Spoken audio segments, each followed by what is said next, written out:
the creation and destruction of worlds, in the rise and fall of nations, in the life of all things, and finally, in the mental states of man. And it is with this latter that the Hermetists find the understanding of this principle most important.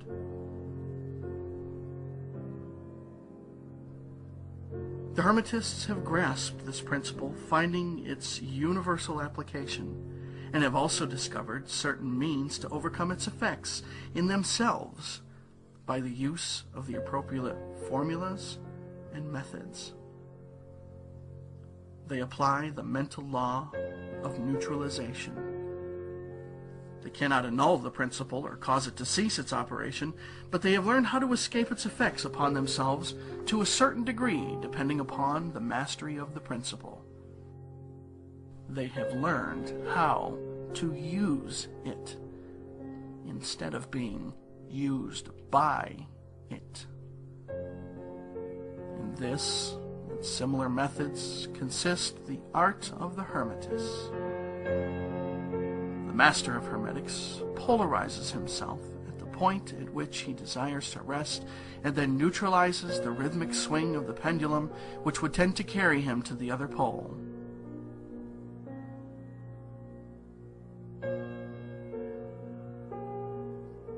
All individuals who have attained any degree of self-mastery do this to a certain degree, more or less unconsciously, but the master does this consciously and by the use of his will, and attains a degree of poise and mental firmness almost impossible of belief on the part of the masses, who are swung backward and forward like a pendulum.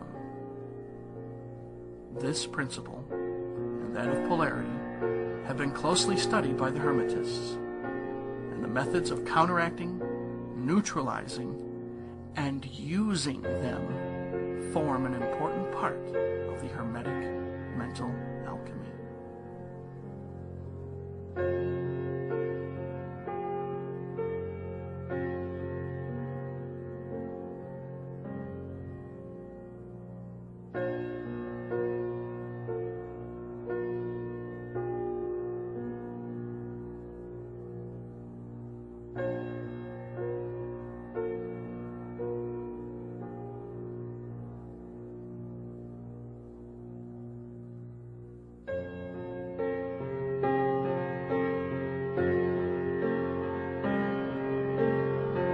Principle 6. The principle of cause and effect. This principle embodies the fact that there is a cause for every effect, an effect from every cause. It explains that everything happens according to law, that nothing ever merely happens, that there is no such thing as chance, that while there are various planes of cause and effect, the higher dominating the lower planes, still nothing ever entirely escapes the law. The Hermetists understand the art and methods of rising above the ordinary plane of cause and effect to a certain degree, and by mentally rising to a higher plane, they become causers instead of effects. The masses of people are carried along, obedient to the environment, the wills and desires of others stronger than themselves, heredity, suggestion, and other outward causes, moving them about like pawns on the chessboard of life. But the masters, rising to the plane above, dominate their moods, characters, qualities, and powers, as well as the environment surrounding them, and become movers instead of pawns. They help to play the game of life instead of being played and moved about by other wills and environment. They use the principle instead of being its tools. The masters obey the causation of the higher planes, but they help to rule on their own plane. In this statement, there is condensed a wealth of Hermetic knowledge. Let him hear who can.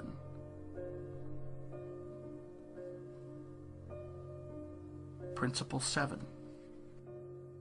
The principle of gender. This principle embodies the truth that there is gender manifested in everything, the masculine and feminine principles ever at work. This is true not only on the physical plane, but of the mental and even the spiritual planes. On the physical plane, the principle manifests as sex. On the higher planes, it takes higher forms, but the principle is ever the same. No creation, physical, mental, or spiritual, is possible without this principle. An understanding of its laws will throw light on many a subject that has perplexed the minds of men. The principle of gender works ever in the direction of generation, regeneration, and creation. Everything and every person contains the two elements or principles, or this great principle within it, him or her. Every male thing has the female element also. Every female contains also the male principle. If you would understand the philosophy of mental and spiritual creation, generation and regeneration, you must understand and study this Hermetic principle. It contains the solution to many mysteries of life.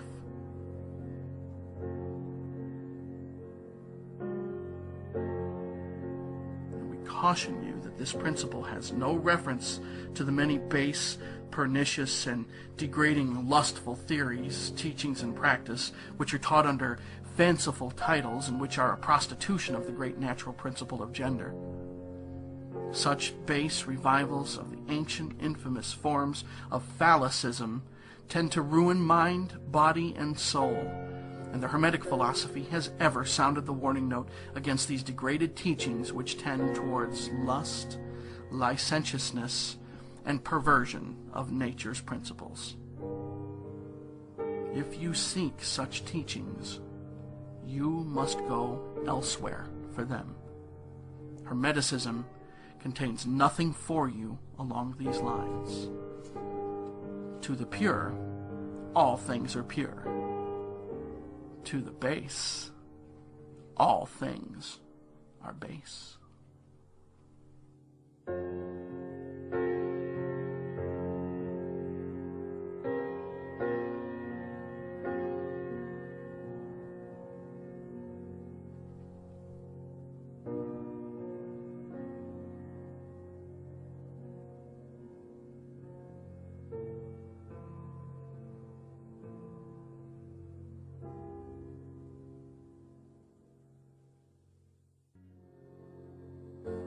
Chapter 3.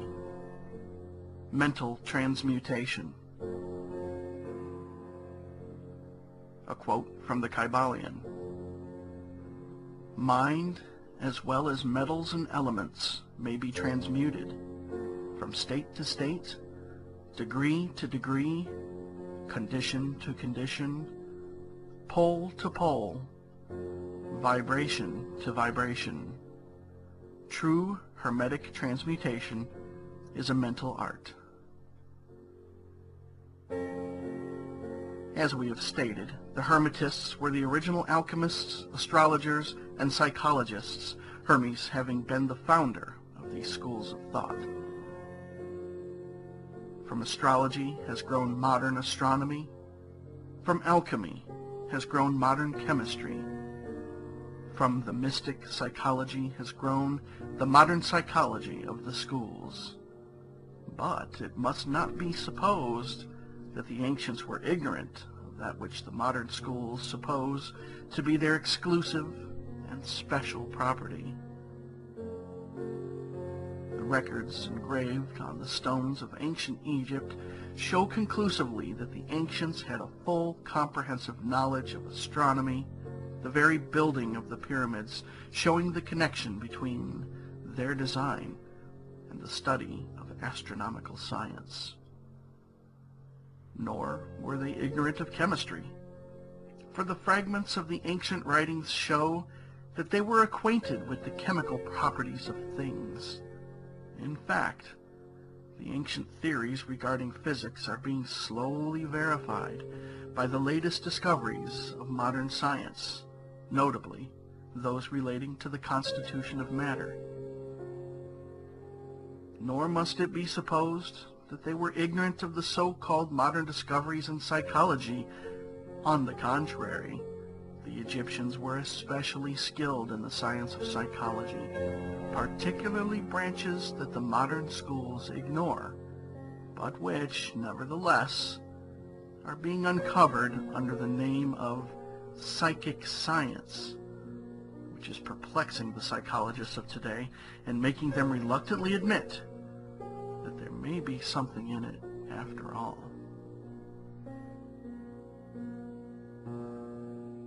Truth is that beneath the material chemistry, astronomy, and psychology, that is, the psychology in its phase of brain action, the ancients possessed a knowledge of transcendental astronomy called astrology, of transcendental chemistry called alchemy, of transcendental psychology called mystic psychology.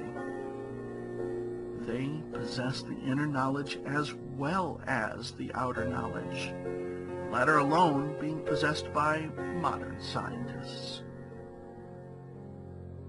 Among the many secret branches of knowledge possessed by the Hermetists was that known as mental transmutation, which forms the subject matter of this lesson.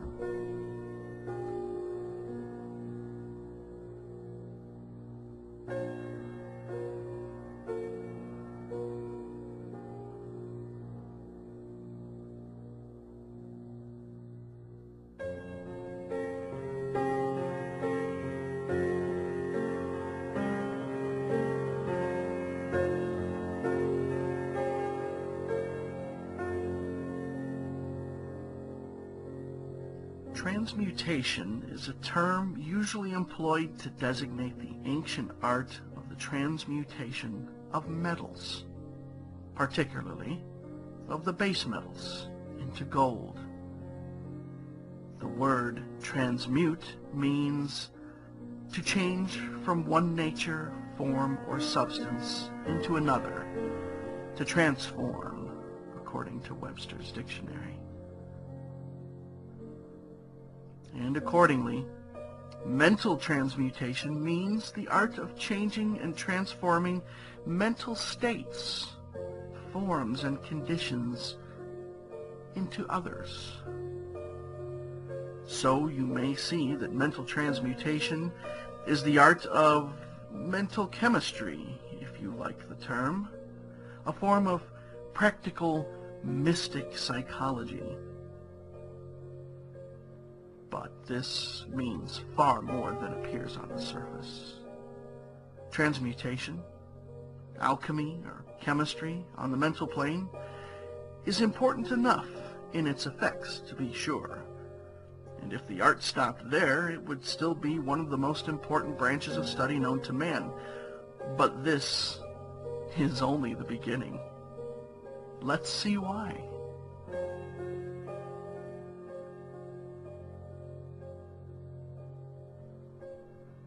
The first of the 7 Hermetic principles is the principle of mentalism, the axiom of which is, the all is mind, the universe is mental, which means that the underlying reality of the universe is mind, and the universe itself is mental, that is, existing in the mind of the all.